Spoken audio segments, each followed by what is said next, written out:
ഈ വെള്ളം വെച്ച് വലിച്ചു കഴിഞ്ഞാൽ എങ്ങനെയാണ് ഒരു സാധ്യത? ഒരു വാട്ടറിൻ്റെ ഫ്ലോ കൂട്ടുകയാണ് ഉദ്ദേശിക്കുന്നത്. ഫ്ലോ കൂട്ടുമ്പോൾ ഈ വേസ്റ്റ് കൂടുതൽ ഇങ്ങോട്ട് വരാനുള്ള സാധ്യതയുണ്ട്. അതാണ് നമ്മൾ ശ്രമിക്കുന്നത്. ഇതിൻ്റെ അറ്റം ഏത് ഭാഗത്താണ്? അകത്തേക്കാണോ അല്ല ഇവിടെ തന്നെ? അപ്പുറത്തെ എൻ്റെയാണ് നമ്മൾ ആദ്യം സ്റ്റാർട്ട് ചെയ്ത് എൻ്റെ അല്ല, ഈ മോട്ടർ വെച്ചിരിക്കുന്നതിൻ്റെ ഫുട് വാൾവ് എവിടെയാണ് വരിക? തൊട്ട് താഴെ വെച്ചിരിക്കുന്നത്. അപ്പോൾ ആ ഫോഴ്സിൽ ഇങ്ങോട്ടേക്ക് വെള്ളം, ഈ വെള്ളം മുകളിലേക്ക് സക്കി എടുക്കുമ്പോൾ കൂടുതൽ വെള്ളം അകത്തുനിന്ന് വെളിയിലേക്ക് വരും. വെള്ളം ശക്തമായിട്ട് വെളിയിലേക്ക് വരുമ്പോൾ വേസ്റ്റും കൂടുതൽ വെളിയിലേക്ക് വരും. അപ്പോൾ നമ്മുടെ തെരച്ചിൽ കുറച്ചുകൂടി എളുപ്പം, കുറച്ചുകൂടി ഈസിയാവും. യെസ്, അതാണ്. ഇത് എത്ര മണിക്ക് തുടങ്ങാനാണ് ഉദ്ദേശിക്കുന്നത്? ഇപ്പോൾ സ്റ്റാർട്ട് ചെയ്യാൻ വരും.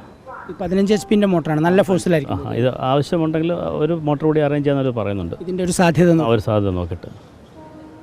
ഇപ്പോൾ നമ്മുടെ സ്കൂബ ടീം അംഗങ്ങളുടെ എങ്ങനെയാണ് നടക്കുന്നത്? ഇപ്പം സെർച്ചിങ് ഒരു ലാസ്റ്റ് സെക്ഷൻ കഴിഞ്ഞിട്ട് ഇപ്പം റെസ്റ്റാണ്, ഒരു ഫുഡ് കഴിക്കുകയാണ്. ഫുഡ് കഴിച്ചിട്ട് വീണ്ടും ആ എൻ്റെ മിക്കവാറും ഒന്നുകൂടെ സെർച്ച് ചെയ്യാൻ സാധ്യതയുണ്ട്. വളരെ കുറച്ച് ഭാഗം മാത്രമേ അവർ കയറാൻ, അത്രയേ ഉള്ളൂ. വളരെ കുറച്ച് ഭാഗങ്ങൾ കയറാനുള്ളൂ. ഇതിലിപ്പോൾ നമ്മുടെ ഉദ്യോഗസ്ഥർ ഇന്നലെ കയറിയിരുന്നു അല്ലേ? ഈ ഭാഗത്ത് കയറിയിരുന്നു? ഈ ഭാഗത്ത് വന്നു. ഞങ്ങൾ വൈകിട്ട് ഇവിടെ നിന്ന് അങ്ങോട്ട് കുറേ ദൂരം പോയതാണ്, സെർച്ച് ചെയ്താണ്. ഏകദേശം എത്ര മീറ്റർ അകത്തേക്ക്? ഇന്നലെ ഒരു 10 മീറ്റർ അകത്തേക്ക് പോയി. ഇന്ന് രാവിലെ അവിടെ നിന്ന് 3ാമത്തെ പ്ലാറ്റ്ഫോമിൽ നിന്ന് ഒരു 30 മീറ്റർ ഇങ്ങോട്ടും വന്നു. അത് ഇന്ന് രാവിലെ സ്കൂബ. അപ്പോൾ ഏകദേശം ഇതൊന്ന് കവർ ചെയ്തിട്ടുണ്ട്. ഡിസ്റ്റൻസ് 50 മീറ്ററേ വരാൻ സാധ്യതയുള്ളൂ. അപ്പോൾ ഇതൊന്ന് നോക്കാം. എന്താ ഇനിയിപ്പോൾ ഒരു സാധ്യത എന്താ? ഇനി എങ്ങനെയാണ് മുമ്പോട്ടുള്ളത്? അല്ല, അത് നമുക്ക് ഡിസ്കസ് ചെയ്യണം. ഇത് കഴിഞ്ഞിട്ട് ഈ ഓരോ സ്റ്റെപ്പായിട്ട് നമ്മൾ ചെയ്തുകൊണ്ടിരിക്കുകയാണ്. ഓരോ ശ്രമങ്ങളായി ശ്രമങ്ങൾ നടന്നുകൊണ്ടിരിക്കുകയാണ്. അപ്പോൾ അതിനനുസരിച്ച് പറയാൻ പറ്റും.